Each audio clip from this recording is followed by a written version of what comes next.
Muito bem. Ontem à noite a gente teve uma noite muito bonita aqui de comunhão, organizada pelo Ministério de Casais, aberta para a igreja. A gente estava de casa cheia aqui, foi bonito ver tanta gente aqui em cima ontem. E a gente teve a alegria de ouvir a palavra de Deus através de um mestre, que é o pastor Ricardo Barbosa, da Igreja Presbiteriana do Planalto, lá em Brasília. Contar um negócio para vocês. O ano era 2002, Ricardo. Eu não tinha ido para o seminário ainda, ia para o seminário no ano seguinte.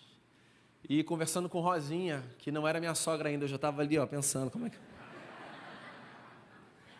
Conversando com a Rosinha, que era do grupo de oração da igreja, ela olhou para mim e disse assim: eu vou te dar um livro aqui para você ler, acho que você vai gostar desse livro.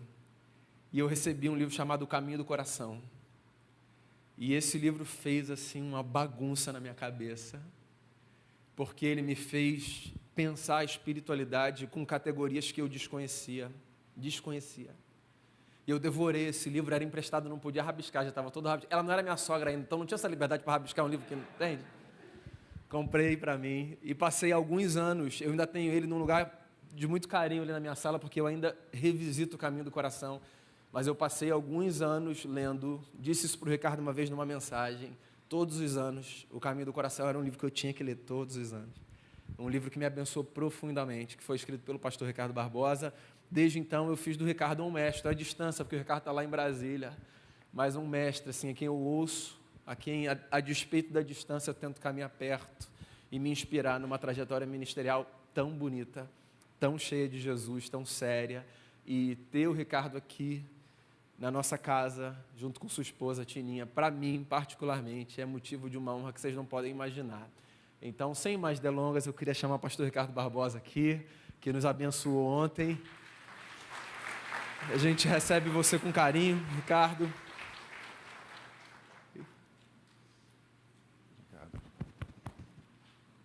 Obrigado. Eu que agradeço. Eu queria orar com ele por ele e pedir que Deus se utilize do nosso irmão para falar o nosso coração nessa manhã. Pai, obrigado pela vida do pastor Ricardo, da sua casa, sua família, pelo seu ministério inspirador, pela Igreja Presbiteriana do Planalto. Obrigado por tudo que o Senhor tem feito através da vida dele. Obrigado porque ele está com a gente aqui nesses dias. E assim como o Senhor usou tanto ontem para falar o nosso coração, que nessa manhã ele seja a boca do Senhor aqui nessa casa, para que o nosso coração receba a palavra de Cristo e seja moldado pelo poder do Teu Espírito. Amém. Então nós abençoamos o nosso irmão como família de fé e celebramos a presença dele aqui entre nós, que o Senhor nos fale através do Teu Filho, em nome de Jesus. Amém. Amém. Amém. Obrigado, querido. Tá, obrigado. Bom dia para todos os irmãos e irmãs. Graça e paz. Para mim é uma honra, um privilégio passar esse final de semana com vocês. Pessoas que eu já conhecia, outros que eu convivo com mais frequência, mas minha esposa e eu agradecemos de coração o privilégio de estar esse final de semana com vocês. Eu pedi para o pastor Daniel a liberdade de trazer alguns dos meus livros, poucos não tinha comigo, outros, inclusive O Caminho do Coração. Mas tem 4 títulos ali, e eu queria rapidamente, até para ajudar, caso você decida adquirir um deles, esse é o antepenúltimo livro, Pensamentos Transformados, Emoções Redimidas. Foi algumas meditações em torno de Romanos 8:31 em diante, aquelas 4 perguntas retóricas de Paulo, e como que as convicções nos ajudam a moldar os nossos sentimentos e as nossas emoções. Às vezes pensamos que são as realidades, os acontecimentos externos que definem os nossos sentimentos, mas na verdade são as nossas convicções, a paisagem interna é que nos ajuda a perceber com clareza a paisagem externa. O segundo livro, o penúltimo, Quando a Alegria Não Vem pela Manhã, esse é, acho que um livro assim muito pessoal, fruto do período mais difícil e doloroso que vivemos como família, com a perda do nosso filho no final de 2020, com 42 anos. E a gente vive esse drama do silêncio de Deus, das orações não respondidas. E o sentido da oração em meio ao sofrimento. Então, esse livro eu procuro meditar, fui incentivado muito pelo meu filho mais novo, nas 3 parábolas de Lucas sobre oração. Lucas é o único evangelho que registra 3 parábolas sobre oração. Esse livro é sobre oração e sobre sofrimento. O último, que saiu agora, poucos meses atrás, A Cruz e o Paradoxo da Autoestima, é um trabalho pastoral para nos ajudar a entender o quanto que as Escrituras e a longa tradição cristã contribui para a compreensão do valor e da dignidade da pessoa. Inclusive, essas expressões bíblicas que muitas vezes parecem paradoxais, quando Jesus nos chama para negar a nós mesmos, morrer para nós mesmos, renunciar tudo o que tem, ao invés de ser o primeiro, ser o último. E quando colocamos a cruz no centro de todo esse processo, nós percebemos que o Evangelho caminha na direção completamente oposta a muitas propostas que encontramos hoje sobre o valor e a dignidade humana. E é extraordinário perceber o quanto que nós temos diante de nós um tesouro inesgotável, um tesouro riquíssimo, como Paulo chama essas insondáveis riquezas de Cristo, que nos ajudam a compreender temas tão relevantes para o nosso dia a dia. E, por fim, um livro mais antigo, Identidade Perdida, um livro para nos ajudar a entender nossa identidade em Cristo. E como que muitas vezes no esforço de buscar uma identidade na profissão, em algumas outras ferramentas, como que nós podemos nos voltar a entender o sentido básico, fundamental da identidade cristã. Bom, era isso. Eu gostaria hoje de manhã e amanhã à noite trazer e compartilhar com vocês 2 temas que para mim são cruciais, são fundamentais.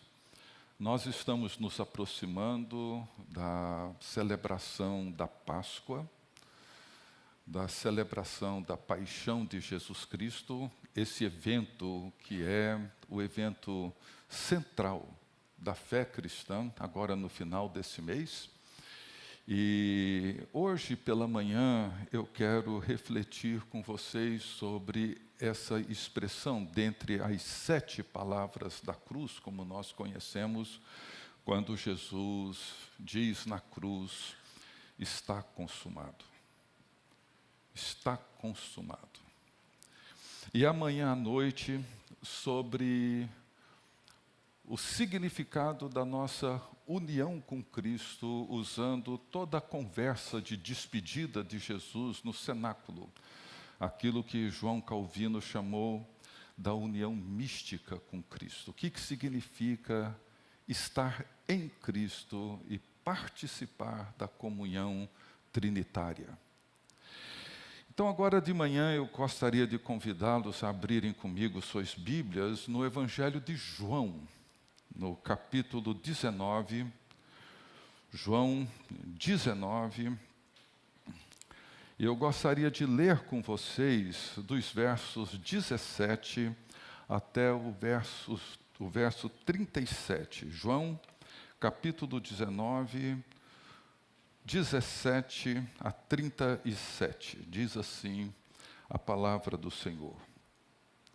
Tomaram eles, pois, a Jesus, e ele próprio, carregando a sua cruz, saiu para o lugar chamado Calvário, Gólgota em hebraico, onde o crucificaram e com ele outros 2, um de cada lado, e Jesus no meio. Pilatos escreveu também um título e o colocou no cimo da cruz e o que estava escrito era: Jesus Nazareno, Rei dos Judeus. Muitos judeus leram esse título porque o lugar em que Jesus fora crucificado era perto da cidade e estava escrito em hebraico, latim e grego. Os principais sacerdotes diziam a Pilatos: não escrevas Rei dos Judeus, e sim o que ele disse: sou o Rei dos Judeus. Respondeu Pilatos: o que escrevi, escrevi. Os soldados, pois, quando crucificaram Jesus, tomaram-lhe as vestes e fizeram 4 partes para cada soldado, uma parte, e pegaram também a túnica. A túnica, porém, era sem costura, toda tecida de alto a baixo. Disseram, pois, uns aos outros: não a rasguemos, mas lancemos sorte sobre ela para ver a quem caberá, para se cumprir a Escritura. Repartiram entre si as minhas vestes e sobre minha túnica lançaram sortes. Assim, pois, o fizeram os soldados. E junto à cruz estavam a mãe de Jesus e a irmã dela, e Maria, mãe de Clopas, e Maria Madalena. Vendo Jesus, sua mãe, e junto a ela o discípulo amado, disse: mulher, eis aí o teu filho. Depois disse ao discípulo: eis aí a tua mãe. Dessa hora em diante o discípulo a tomou para casa. Depois, vendo Jesus que tudo estava consumado para se cumprir a Escritura, disse: tenho sede. Estava ali um vaso cheio de vinagre. Embeberam de vinagre uma esponja e, fixando-a num caniço de sopo, lhe achegaram à boca. Quando, pois, Jesus tomou o vinagre, disse: está consumado. E, inclinando a cabeça, rendeu o espírito. Então os judeus, para que no sábado não ficassem os corpos na cruz, visto como era a preparação, pois era grande o dia daquele sábado, rogaram a Pilatos que se lhes quebrassem as pernas e fossem tirados. Os soldados foram, quebraram as pernas ao primeiro e ao outro que com ele tinham sido crucificados. Chegando-se, porém, a Jesus, como vissem que já estava morto, não lhe quebraram as pernas. Mas um dos soldados lhe abriu o lado com uma lança e logo saiu sangue e água. Aquele que isto viu testificou, sendo verdadeiro o seu testemunho, e ele sabe que diz a verdade, para que também vós creais. E isso aconteceu para se cumprir a Escritura: nenhum dos seus ossos será quebrado. E outra vez diz a Escritura: eles verão aquele a quem traspassaram. Palavra do Senhor.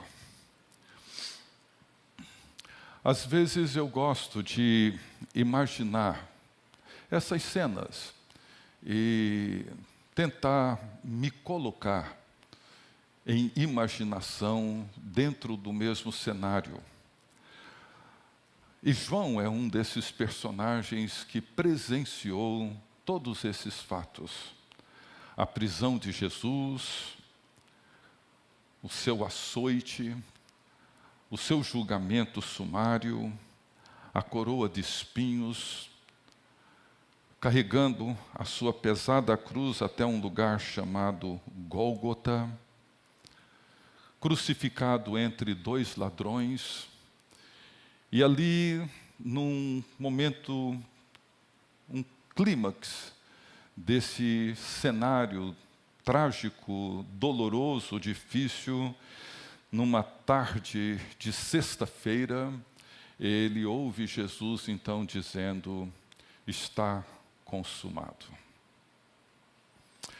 Se você tivesse presenciado tudo isso, visto esse judeu sendo preso, sendo manietado, julgado, açoitado, com uma coroa de espinhos, carregando uma cruz, sendo colocado no meio entre 2 ladrões, ouvindo ele dizer: está consumado, o que você concluiria?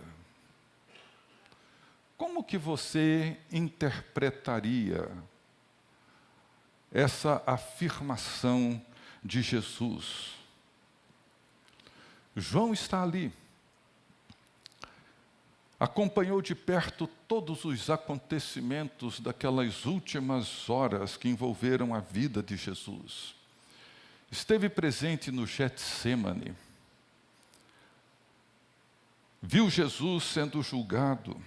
Viu o seu encontro com os sacerdotes. Testemunhou tudo. E o que ele vê? E, tendo visto tudo isso, como que ele interpreta? Como que ele entende? O que está consumado? O que foi feito definitivamente, de forma que nada mais seria necessário fazer? Essas palavras foram ditas poucas horas antes do início do Shabá judaico. Jesus proferiu essas palavras no meio da tarde. Às 6 horas iniciava o Shabá. E Jesus declara que tudo está consumado como um prenúncio do Shabá. João, ao longo do Evangelho, ele é muito cuidadoso para apontar como que as coisas seguem, os sinais que estão acontecendo. E em todo o Evangelho, João repete essa expressão de Jesus: a minha hora não é chegada. Ele fala da hora, do tempo de Jesus. Meu tempo não é chegado. E o tempo de Jesus, a hora de Jesus, é a hora da revelação. É a hora em que será manifestada a glória de Deus. No casamento em Caná da Galileia, no capítulo 2, lá no início do Evangelho, falta vinho na festa, a mãe de Jesus o procura e diz que o vinho acabou, e Jesus responde a ela dizendo: mulher, que tenho eu contigo? Ainda não é chegada a minha hora. Na festa dos tabernáculos, no capítulo 7 de João, os seus irmãos insistem para que ele manifeste com suas obras os sinais, para que ele seja conhecido. E Jesus responde dizendo: o meu tempo ainda não chegou. Mais à frente, alguns procuravam prendê-lo, mas ninguém lhe pôs as mãos, porque ainda não era chegada a sua hora. No capítulo 8, ainda na festa dos tabernáculos, diz que ele proferiu algumas palavras no lugar do gasofilácio, quando ensinava no templo, mas ninguém o prendeu, porque sua hora ainda não tinha chegado. A minha hora não chegou. Somente no capítulo 12, depois da entrada triunfal de Jesus em Jerusalém, naquele domingo que hoje conhecemos como Domingo de Ramos, depois da sua entrada triunfal, é que Jesus afirma no verso 23 do capítulo 12, a minha hora é chegada. Chegou a hora da glória de Deus se manifestar. É chegada a hora de ser glorificado o Filho do Homem. João ouve e João vê. Essas palavras vão construindo um cenário, ainda não completo, mas elas vão construindo. Na primeira metade do Evangelho de João, ele começa e termina dizendo que tudo aquilo que Jesus Cristo fez foi para manifestar a sua glória, a glória de Deus. Ele começa já no prólogo dizendo: e o Verbo se fez carne e habitou entre nós, cheio de graça e de verdade, e vimos a sua glória, glória como do unigênito do Pai. Ele segue no primeiro milagre em Caná da Galileia, que eu já mencionei no capítulo 2, E termina dizendo que com o milagre da transformação da água em vinho, Jesus deu princípio aos seus sinais e manifestou a sua glória. E os seus discípulos creram nele. Até o milagre da ressurreição de Lázaro, no capítulo 11, que encerra essa primeira metade do Evangelho de João, onde Jesus disse: não te disse eu que se creres verás a glória de Deus? É por isso que o grande teólogo do século XX, Karl Barth, chamou o Evangelho de João do grande teatro da glória de Deus, da manifestação da glória de Deus. E na oração conhecida como oração sacerdotal de Jesus, no capítulo 17 de João, ele inicia essa oração dizendo: Pai, é chegada a hora, glorifica teu Filho, para que o Filho te glorifique a ti. E na cruz, Jesus diz: está consumado, está pronto, tudo feito, definitivamente feito. João, durante todo o seu evangelho, ele vai nos preparando para entender os eventos daquela tarde de sexta-feira. No capítulo 2, Jesus entra no templo, expulsa os cambistas e vendedores que faziam do templo um balcão de negócios e disse: o zelo da tua casa me consumirá. E os judeus então perguntam: que sinal nos mostra para fazeres estas coisas? E Jesus responde dizendo: destruirei este santuário e em 3 dias o reconstruirei. Ele já estava sinalizando o sentido da sua morte e da sua ressurreição. Eram sinais, pistas que Jesus ia apresentando e João ia captando, prestando atenção em cada detalhe, em cada sinal, em cada movimento. Na conversa com Nicodemos, no capítulo 3, Jesus explicando a ele a natureza e a importância do seu ministério, ele diz para Nicodemos: e do modo porque Moisés levantou a serpente no deserto, assim importa que o Filho do Homem seja levantado, para que todo que nele crê tenha a vida eterna. E Jesus estava falando do episódio em que o povo no deserto foi poupado do veneno das víboras e que ele, da mesma maneira, será levantado numa cruz para a salvação, para a redenção e para a vida de todos aqueles que olharem para ele e crerem nele. Na festa dos tabernáculos, no capítulo 8, ele declara aos judeus que questionavam as suas palavras, e ele responde a essas autoridades e a esses judeus dizendo: porque se não crerdes que eu sou, morrereis em vossos pecados. A tradução talvez mais literal desse eu sou seria: eu sou ele. Na versão King James é traduzido assim: eu sou ele. Vocês imaginam Jesus dizendo para esses judeus, usando a mesma expressão em Moisés: eu sou ele. E mais à frente ele diz: e quando levantardes o Filho do Homem, então sabereis que eu sou ele. E que nada faço por mim mesmo, mas falo como o Pai me ensinou. Jesus segue apontando, dando os sinais, mostrando para onde essa história caminha, esses eventos apontam. Durante a festa da dedicação, no capítulo 10 de João, ele afirma ser o bom pastor e diz: o bom pastor dá a vida pelas ovelhas, e segue dizendo: por isso o Pai me ama, porque eu dou a minha vida para a reassumir.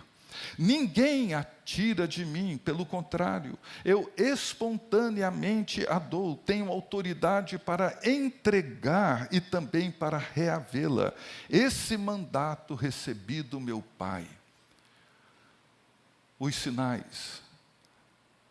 João está construindo toda uma história a partir dessas afirmações, desses sinais que Jesus vai apontando, que vão culminar na cruz, nesse evento que é o centro da nossa fé e de toda a experiência cristã. No domingo de Ramos, em João 12, após a sua entrada em Jerusalém, ele diz para André e Filipe: é chegada a hora de ser glorificado o Filho do Homem. E como que o Filho do Homem será glorificado? Jesus responde dizendo: se o grão de trigo caindo na terra não morrer, fica ele só. Mas se morrer, produz muito fruto. Como assim? Como que a glória de Deus pode ser revelada com um grão de trigo caindo na terra e morrendo? O grão de trigo precisa morrer. E nisso será revelada a glória de Deus.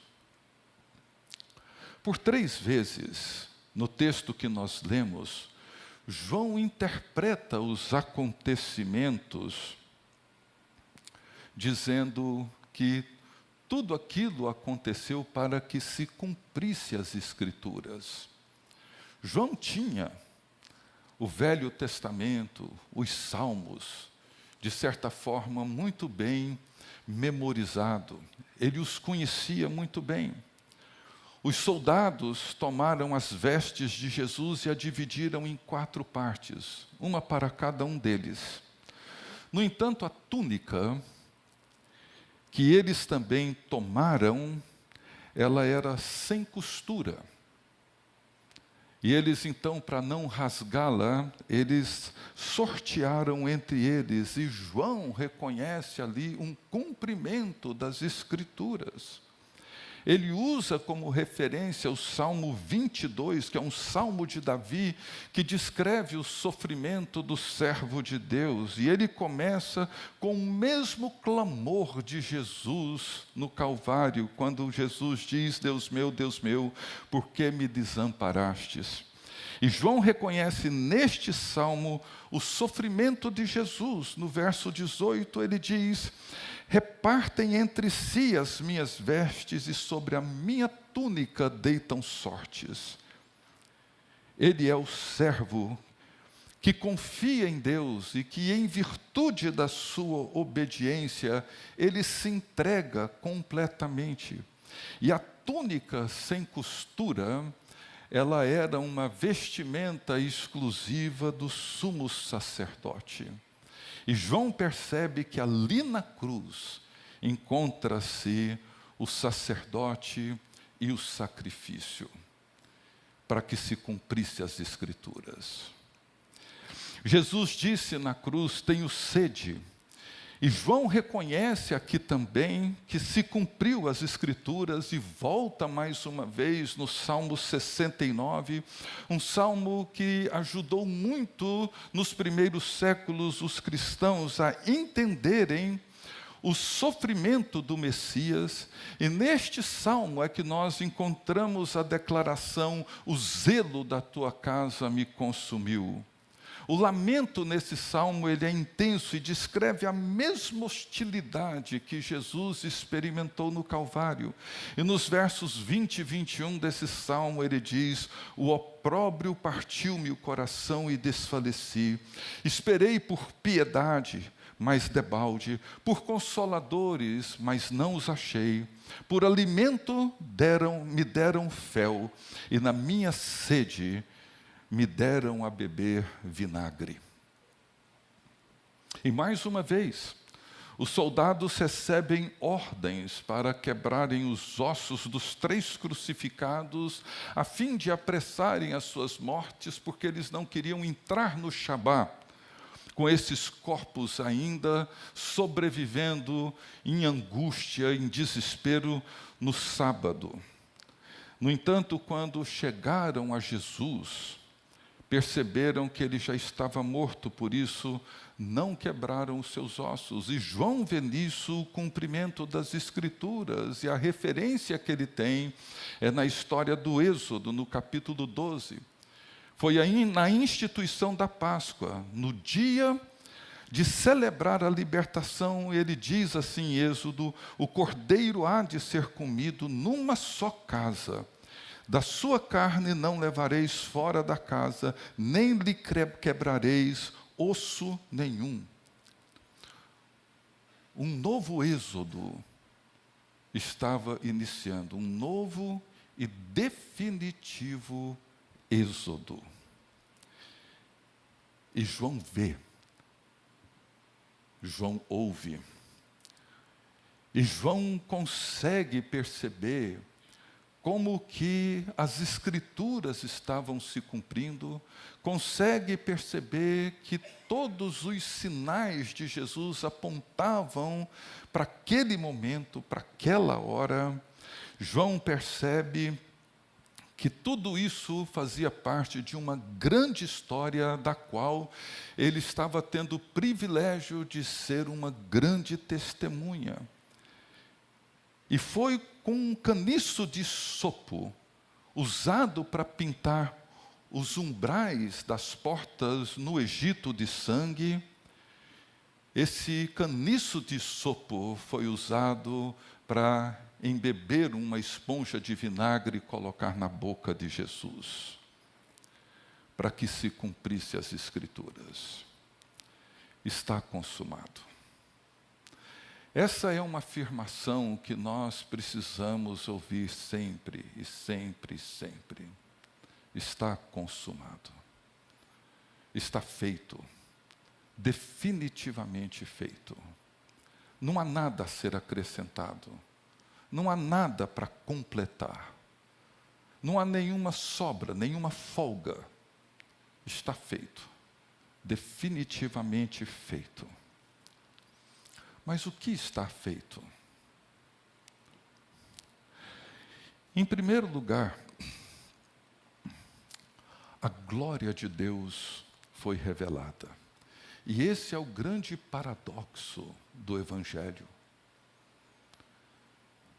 Quando essa expressão glória soa nos nossos ouvidos, provoca a nossa imaginação, é claro que isso sempre nos remete a alguma coisa grandiosa, a alguma coisa magnífica, algo que nos impressiona. É uma glória alguém subir no pódio e receber uma medalha de ouro. É uma glória quando alguém é ovacionado num show, numa apresentação, num espetáculo, com uma multidão reconhecendo a sua obra como alguma coisa espetacular, uma coisa única, extraordinária.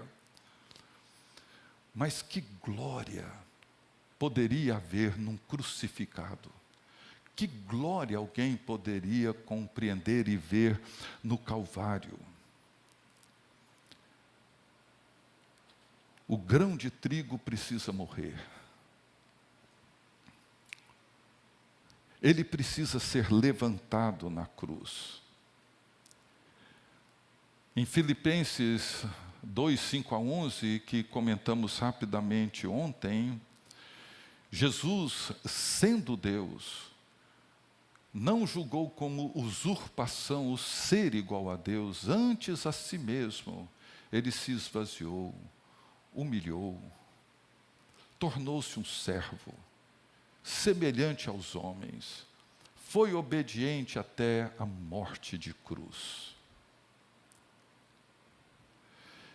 E o que chama a atenção nesse cântico em Filipenses é que Jesus não está renunciando o que ele sempre foi.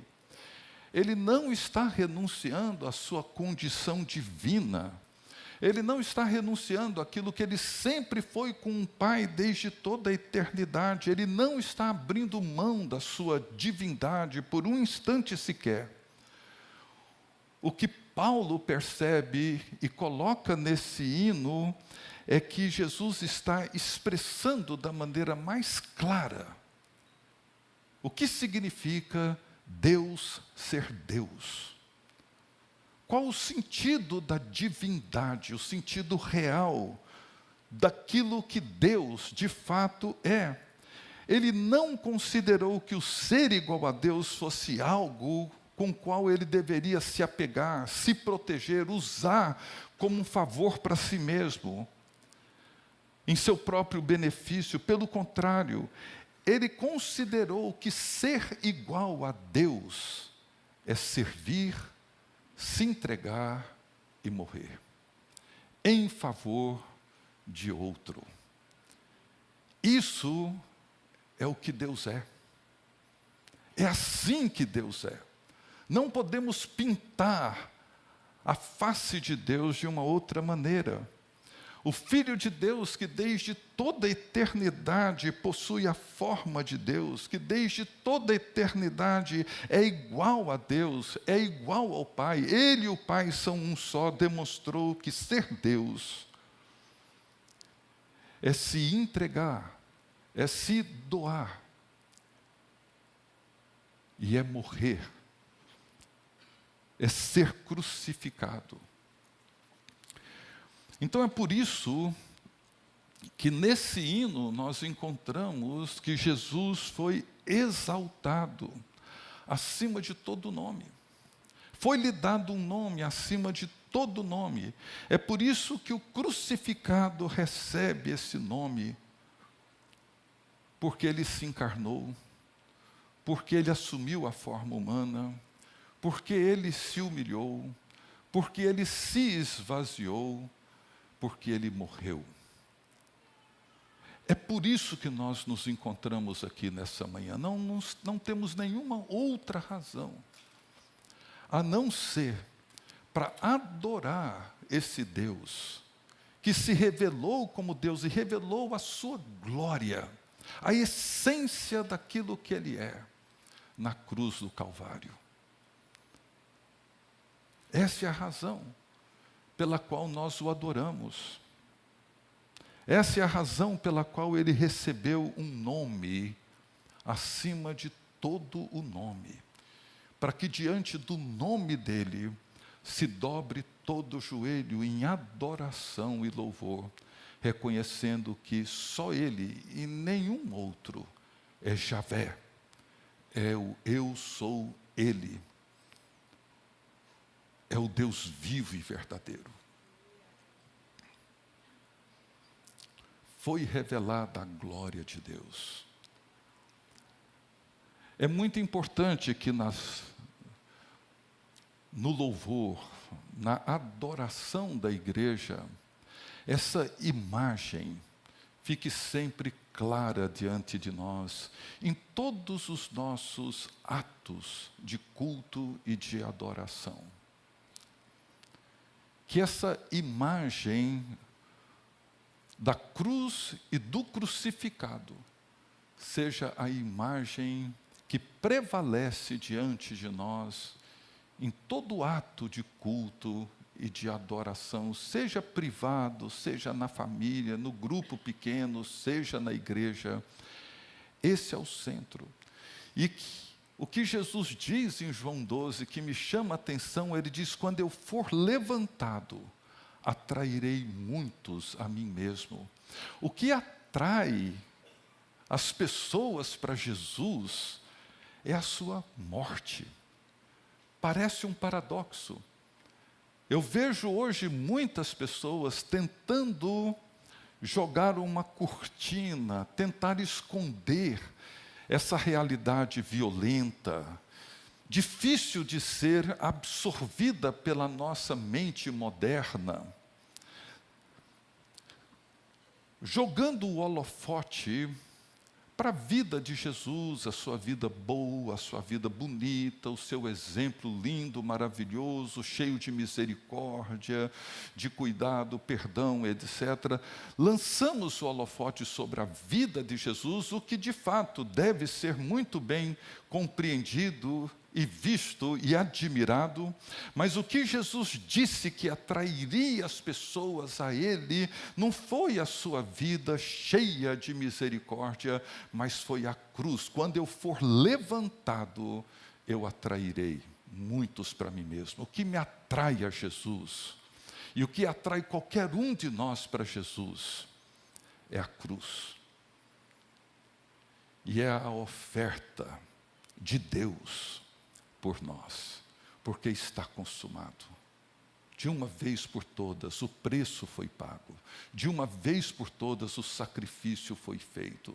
De uma vez por todas, a redenção foi plenamente realizada. De uma vez por todas, fomos feitos filhos de Deus. De uma vez por todas, entramos no último e derradeiro êxodo e caminhamos com segurança e esperança segura para aquilo que nos está aguardando, para a manifestação plena do reino de Deus quando Jesus Cristo voltar. Mas eu queria destacar um segundo aspecto antes de concluir. O que mais está consumado? Quando Jesus afirma na cruz, está consumado, ele afirma que a nova criação foi definitivamente realizada. O novo mundo de Deus. O primeiro Adão fracassou pela sua desobediência e pelo seu pecado. O segundo Adão, ele triunfa pela sua perfeita obediência e entrega. Jesus é o segundo Adão, é o primogênito de uma nova criação. Podemos colocar como que num paralelo os dois cenários.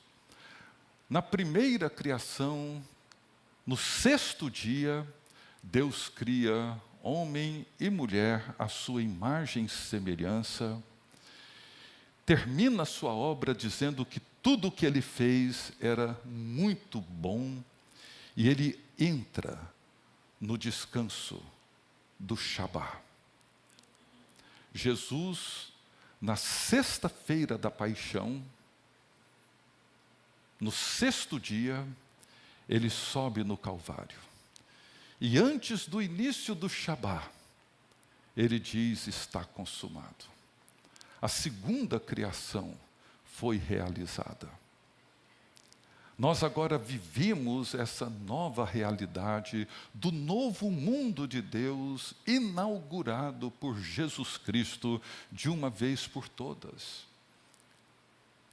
Na primeira criação, Deus sopra o fôlego da vida.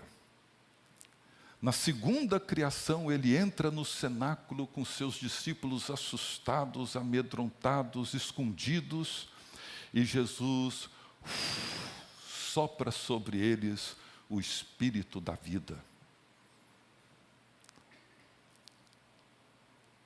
O espírito vivificante.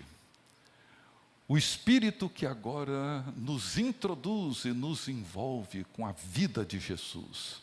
De tal forma que a vida de Jesus torna-se a nossa vida.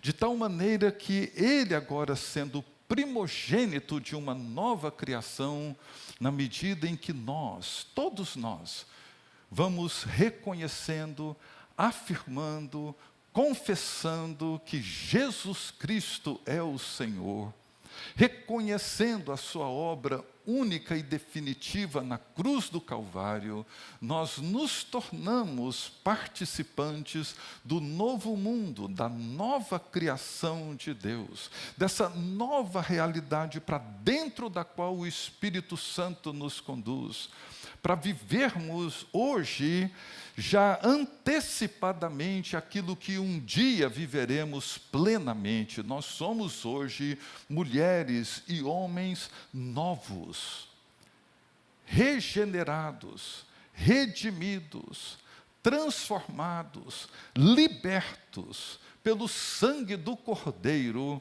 para vivermos uma nova realidade hoje, aqui e agora.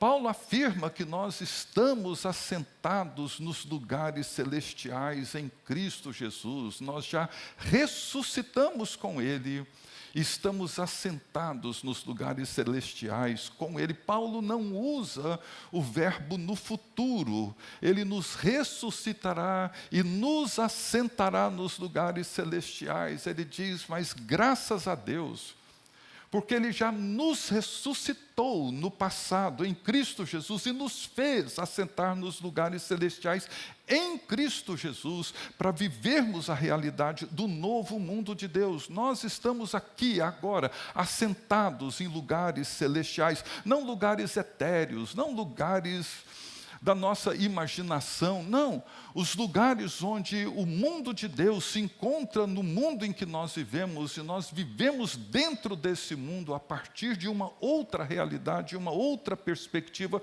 conforme Jesus Cristo orou na oração sacerdotal, dizendo, eles não são deste mundo como eu também não sou. Com a nova criação, nós não somos mais deste mundo, embora estejamos vivendo aqui, embora estejamos dirigindo, trabalhando nos lugares que todas as outras pessoas estudam, trabalham, dirigem, constroem suas vidas, mas nós já participamos de uma outra realidade. Uma realidade muito mais gloriosa, uma realidade muito mais exuberante, presente aqui e agora. Essa é a realidade que a cruz de Jesus Cristo nos proporciona. Duas coisas, então, que eu gostaria que vocês guardassem. A primeira delas, está consumada. A glória de Deus foi revelada.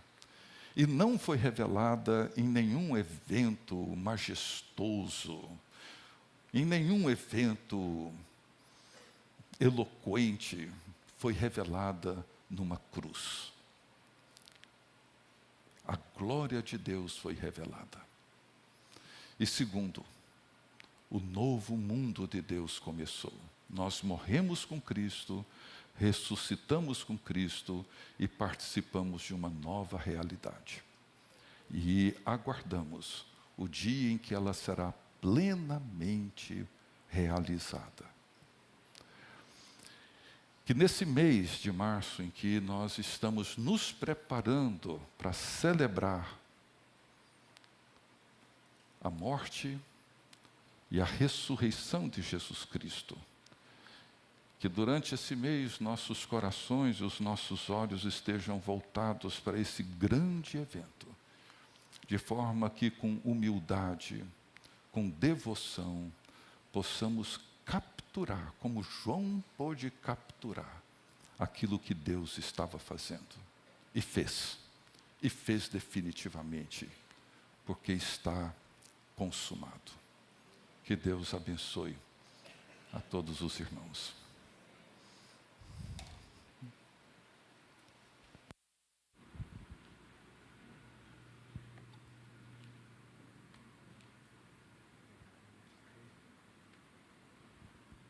Amém. Está consumado, está pago, está concluído. E que essa verdade dê ânimo para o meu coração e para o seu coração, para a gente seguir adiante. Porque não há absolutamente nada que a gente precise, senão a fé no Filho de Deus, que fez tudo o que tinha que ser feito pela minha vida e pela sua vida. Obrigado, Ricardo, mais uma vez, por abençoar tanto o nosso coração, trazendo o Evangelho e a beleza da cruz. E eu queria que a gente encerrasse essa manhã cantando essa verdade. A gente sempre encerra as nossas celebrações cantando algo que tem a ver com aquilo que a gente ouviu, né? E há uma canção que fala disso, né? Não há absolutamente nada além do sangue de Jesus. Não tem nada que a gente precise fazer, senão contemplar o sangue vertido naquela cruz e experimentar o mistério da graça de Deus que se derrama sobre a gente quando a gente percebe a beleza naquilo que por tanto tempo foi um instrumento de horror e de pavor. Nós amamos a mensagem da cruz. E eu queria convidar você, se puder e quiser, ficar de pé para a gente cantar essa última oração e depois a gente vai receber a bênção e vai para a nossa casa debaixo dessa palavra que firma os nossos olhos na cruz de Jesus, o nosso Senhor.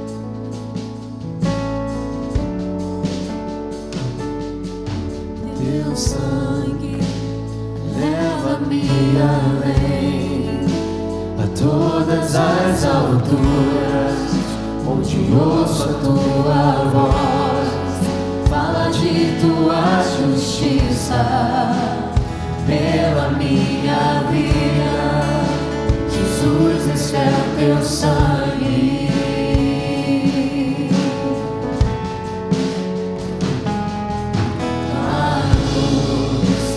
Mostra a tua graça, fala do amor do Pai, e prepara para nós um caminho para Ele, onde eu posso me achegar, somente pelo sangue.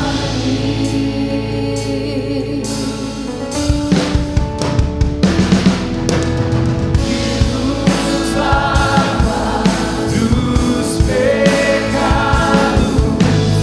que nos traz restauração. Nada além do sangue, nada além do sangue de Jesus.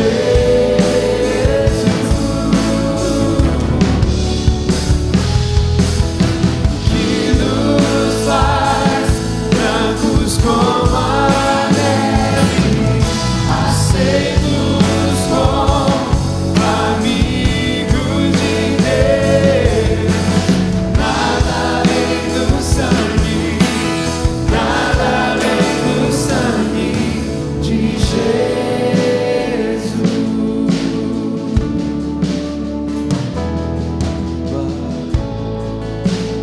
Mostra a tua graça, fala do amor do Pai, que prepara para nós um caminho para Ele, onde eu posso me achegar, somente pelo sangue.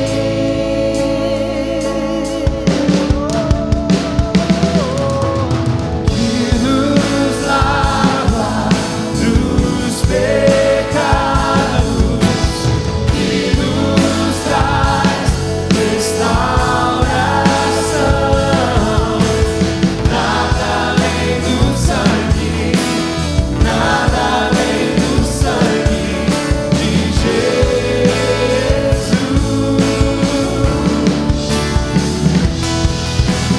Que nos faz brancos como a neve, aceitos como amigos de Deus. Nada além do sangue, nada além do sangue de Jesus.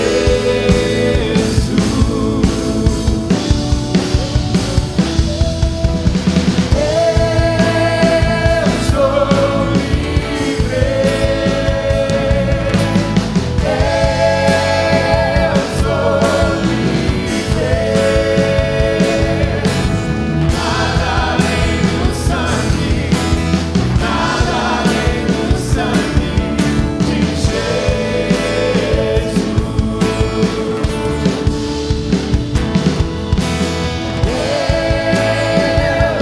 sou livre,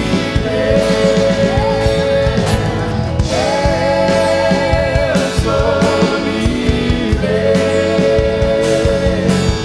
Nada além do sangue, nada além do sangue de Jesus.